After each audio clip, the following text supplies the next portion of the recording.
Hello दोस्तों, तो आज हम लोग एक नया चैप्टर स्टार्ट कर रहे हैं ईएमआई चैप्टर पर, जिसके अंदर हम लोग पीवाईक्यू के डीपीपी को डिस्कस करने वाले हैं। और पर्टिकुलरली इस वाले लेक्चर के अंदर हम लोग नीड्स के पीवाईक्यू डिस्कस करेंगे। तो चलिए बच्चों स्टार्ट करते हैं। सबसे पहला क्वेश्चन हम लोग जो लेने वाले हैं बच्चों, वो है 2008 का एआईपीएमटी का क्वेश्चन। ठीक है, चलिए देखिए इस क्वेश्चन में आपको क्या दिया है। आपको बोला एक सर्कुलर डिस्क है जिसकी रेडियस कितनी है 0.2 मीटर। तो जो भी गिवन है मैं उसको लिख लूंगा। रेडियस कितनी दे रखी है 0.2 मीटर। एक सर्कुलर डिस्क है, मतलब गोल गोल है, ठीक है। और उसका मैग्नेटिक इंडक्शन आपको दे रखा है 1/π वेबर पर मीटर स्क्वायर। ठीक है, तो हम लोग एक बना लेते हैं कि एक सर्कुलर डिस्क है, मान लेते हैं। ओके, और आपको बताया कि जो इसकी एक्सिस है, ये मान लो इसकी एक्सिस है ना। इसकी एक्सिस से मैग्नेटिक फील्ड वेक्टर कितना एंगल बना रहा है बच्चों 60 डिग्री। कितना एंगल बना रहा है मैग्नेटिक फील्ड वेक्टर 60 डिग्री बना रहा है। तो बच्चों एक बात याद रखना है, अगर ये कॉइल है, मान लो बच्चों ये कॉइल है, तो ये अगर इसकी एक्सिस है तो उसका नॉर्मल भी उसी डायरेक्शन में होगा, उसकी एक्सिस के अलोंग ही होगा। ठीक है, तो ये हम लोग अगर नॉर्मल की बात करते हैं कॉइल के, तो वो भी अलोंग द एक्सिस ही होगा। ठीक है, नाउ क्वेश्चन में बोला है कि आपको मैग्नेटिक फ्लक्स निकालना है। तो बच्चों हम लोग जानते हैं कि magnetic flux is mathematically nothing but B vector dot में ए वेक्टर। बच्चों डॉट प्रोडक्ट होता है मैग्नेटिक फील्ड वेक्टर का एंड एरिया वेक्टर का। ठीक है, तो इसको अगर आप लोग ओपन करोगे तो B A cos theta, dot product को ओपन करा लोगों ने, क्या आ गया B A cos theta. B क्या होता है बच्चों, मैग्नेटिक फील्ड आपको गिवन है। ओके, 1/π एरिया सर्कुलर डिस्क के बच्चों, तो area pi are square, radius आपको दे रखा है 0.2, तो आर स्क्वायर मतलब 0.2 इंटू 0.2 कॉस थीटा। यहां पे थीटा बच्चों एंगल होता है किसके बीच में, normal vector, normal to the coil and, या नॉर्मल टू द, हमारे पास डिस्क है, normal to the disc and magnetic field vector के बीच का एंगल होता है। ठीक है, तो कॉस 60 डिग्री। तो कितना आ जाएगा बच्चों, ये हो जाएगा देखो पाई पाई कैंसिल, है ना। तो ये आ जाएगा 0.2 इंटू 0.2 इंटू में cos 60 की वैल्यू होती है 1/2, तो ये इससे कैंसिल बच्चों। तो यहाँ पे आ जाएगा 0.02 यूनिट होती है वेबर। तो फ्लक्स का आंसर आ गया 0.02 वेबर बच्चों। ठीक है, तो आपका यहाँ पर कौन सा ऑप्शन करेक्ट है, option C is the right answer. तो बच्चों मैं आपको एक बहुत इंपॉर्टेंट बात कहना चाहता है कि अगर आप लोग अभी 3 साल का ट्रेंड देखोगे, 2020, 2021, 2022, आप लोग ने देखा होगा कि यहाँ पर क्या हो रहा है, एकदम बेसिक क्वेश्चंस पूछे जा रहे हैं। और वो जो क्वेश्चंस होते हैं बच्चों, वो जो क्वेश्चंस होते हैं वो एकदम बेसिक्स होते हैं पहली बात तो, और फॉर्मूले बेस्ड होते हैं एनसीईआरटी के। ठीक है, जो भी आपने फॉर्मूला ड्राइव करा है थ्योरी पार्ट के अंदर, उसको वो लोग एज अ क्वेश्चन पूछ रहे हैं। ठीक है, नाउ नेक्स्ट थिंग, हम लोग नेक्स्ट क्वेश्चन पर चलते हैं। आगे क्वेश्चन नंबर 2 पर चलते हैं बच्चों, रीड करते हैं। एक 800 टन की कॉइल है। सबसे पहले आपको क्वेश्चन सॉल्व करते टाइम में आपको ये समझ आना चाहिए कि गिवन क्या है।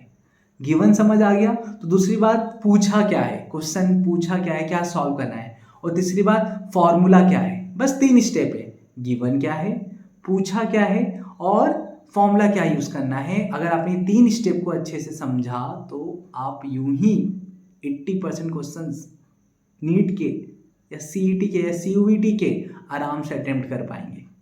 ठीक है, थोड़ा जेई के जो क्वेश्चंस होते हैं उसमें थोड़ा आपको कंसेप्ट्स और लगाने पड़ते हैं, बट नीट के तो आजकल ज़्यादातर क्वेश्चन डायरेक्ट आ रहे हैं, फॉर्मूले बेस्ड आ रहे हैं। ठीक है, चलिए ना उसको मैग्नेटिक फील्ड में डाला है। मैग्नेटिक फील्ड कितना है, ये है वैल्यू उसकी, और वो परपेंडिकुलर है किसके, कॉइल के। तो चलिए बना लेते हैं हम लोग, किस तरह दिखेगा ये मान लेते हैं, ये मैग्नेटिक फील्ड है ना।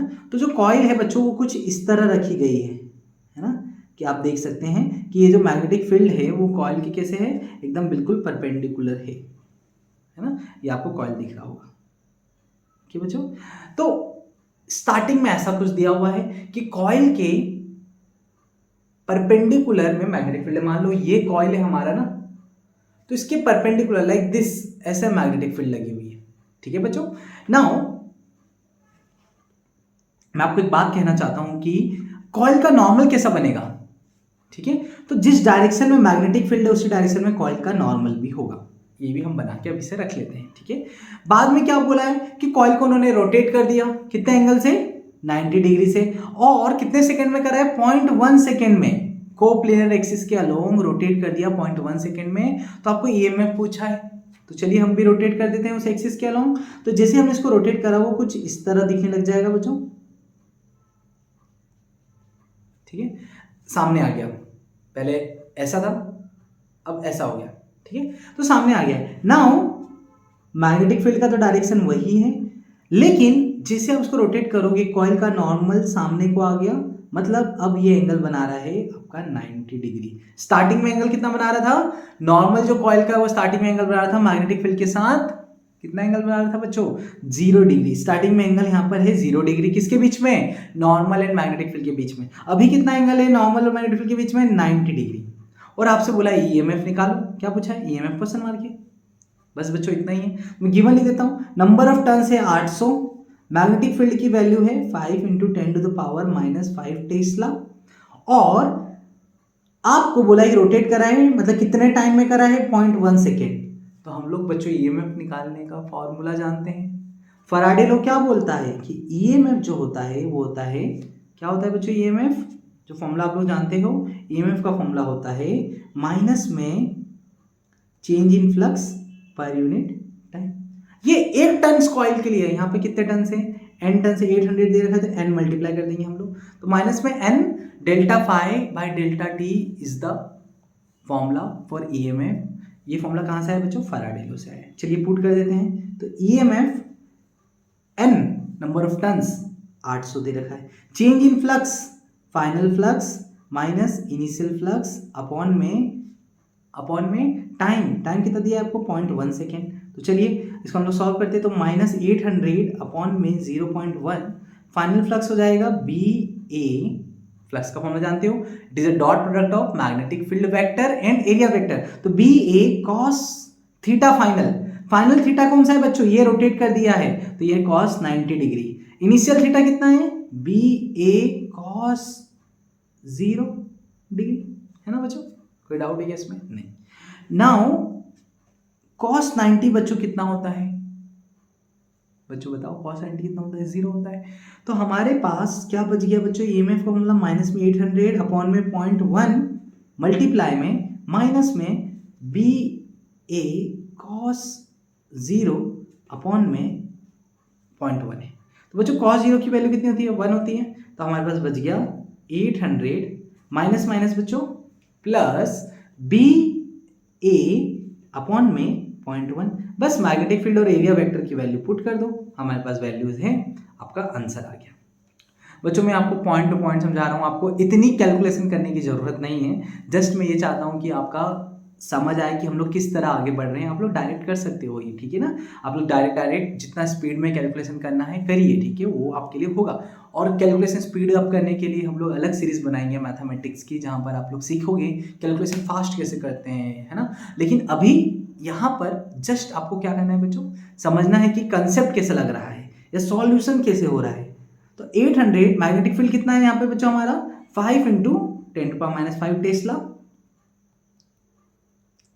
एरिया कितना है बच्चों आपका, एरिया आपको दे रखा है 0.05 metre square, 0.05 metre square upon में 0.1।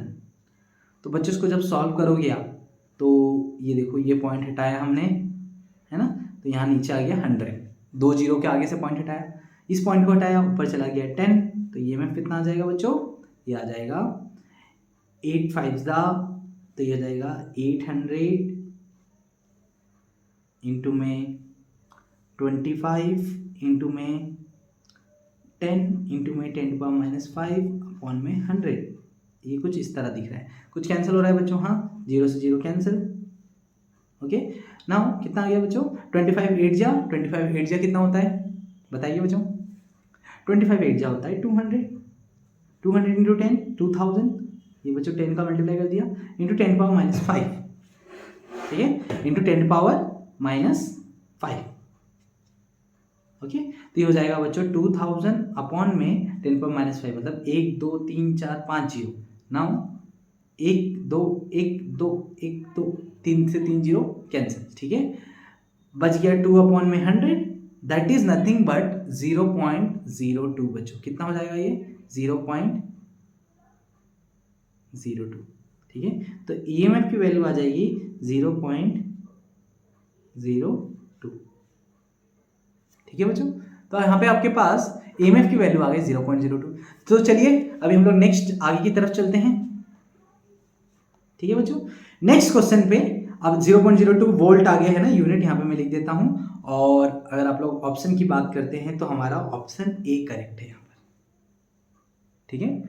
आपको आई थिंक होपफुली ये समझ आ गया होगा।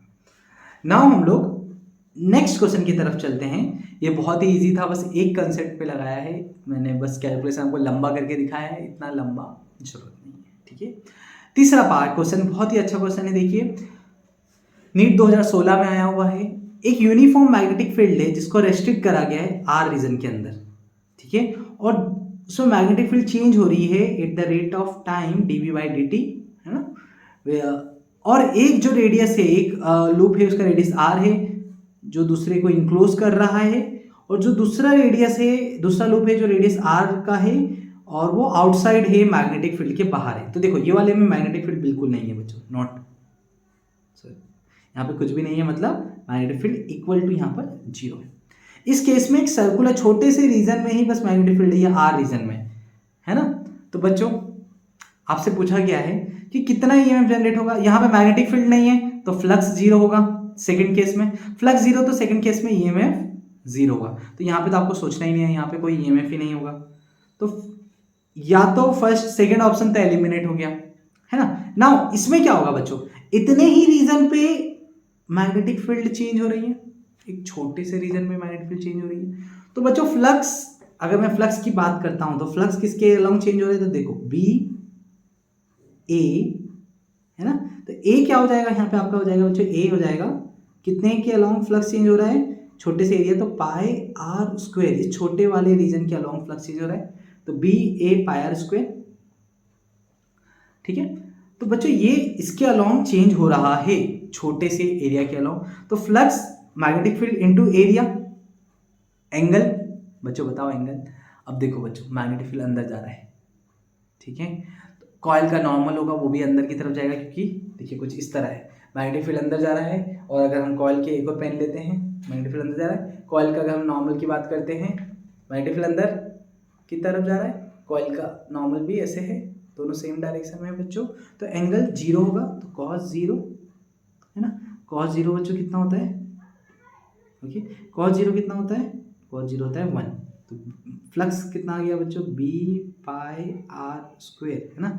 ये हो गया फ्लक्स फर्स्ट केस में, है ना। दूसरे केस में तो फ्लक्स 0 है, तो ईएमएफ कितना हो जाएगा, D phi by D T minus का, तो ये हो जाएगा बच्चों minus T by D T, जो फ्लक्स आया है वो कितना है, बी पाई आर स्क्वायर। अब देखो पाई आर स्क्वायर तो कांस्टेंट है, बाहर निकाल दो, pi are square d B by D t बच जाएगा। तो ईएमएफ पहले वाले में कितना आ गया, माइनस में pi are square d B by D t, ठीक है बच्चों। तो यहाँ पर ये आ गया, आई थिंक आपको ये क्लियर होगा नाउ। तो आप देख सकते हैं कि ये रहा ऑप्शन, चौथा ऑप्शन, कि minus B by D B by D T pi square एक पहले लूप में है और दूसरे लूप में क्या है बच्चों, ये 0 है, दैट्स ऑल। चलते हैं हम लोग नेक्स्ट क्वेश्चन की तरफ, ठीक है बच्चों। बहुत ही सिंपल है, आपको ये बात ध्यान रखना है, जितने रीजन में फ्लक्स, मैग्नेटिक फ्लक्स या मैग्नेटिक फील्ड चेंज हो रही है, उतने में ईएमएफ प्रोड्यूस होगा, ठीक है ना। तो ये आपको ध्यान देना है, ठीक है। तो हम लोगों ने वही देखा है, छोटे से रीजन में मैग्नेटिक फील्ड बस चेंज हो रही थी। चलिए तीसरे क्वेश्चन पे चलते हैं। जो बच्चों तीसरा क्वेश्चन है बहुत ही अच्छा क्वेश्चन है। आप देखिए आपको एक कॉइल दे रखी है, कॉइल का रेजिस्टेंस दे रखा है 400, कितना दे रखा है बच्चों, कॉइल का रेजिस्टेंस दे रखा है 400।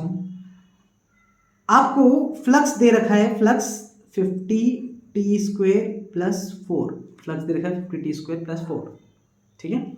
और आपसे पूछा है कि यार करंट कितना होगा, इंड्यूस करंट है ना, जब फ्लक्स चेंज हो रहा है मतलब करंट इंड्यूस होगा।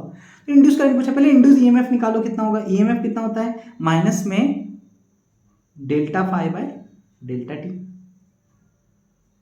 है ना।